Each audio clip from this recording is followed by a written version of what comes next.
বুঝতে পারে হচ্ছে আমার মেসেন। এর পরের যে পার্টটা আমার আসছে সেই পরের পার্টটার নাম হচ্ছে CNN বা কনভলিউশনাল নিউরাল নেটওয়ার্ক, যেটা আমরা ইউজ করছি কার জন্য? ইমেজ প্রসেসিং এর জন্য বা ইমেজ রিকগনাইজেশনের জন্য। তোমার ফোনেতেই আছে কনভলিউশনাল নিউরাল নেটওয়ার্ক, দেখবে ফেসিয়াল লক আছে, আনলক আছে, এই জিনিসগুলো কি দিয়ে আছে বলো তো? CNN আমরা ইউজ করি।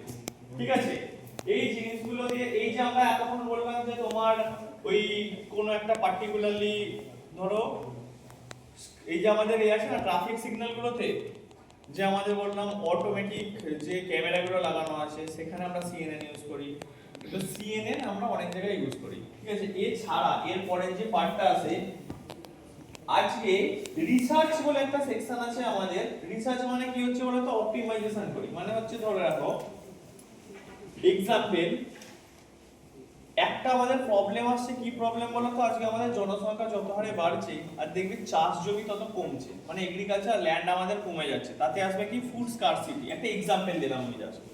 আমি এবার যদি অপটিমাইজ ফুড প্রোডাকশন করতে চাই তাহলে আমাকে কি করতে হবে?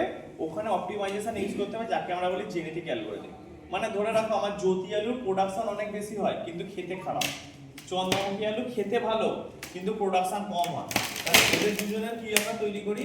একটা জেনেটিক অ্যালগরিদম তৈরি করি, যেটার মাধ্যমে আমরা তার মিডিল কোন একটা জিনিস তৈরি করছি,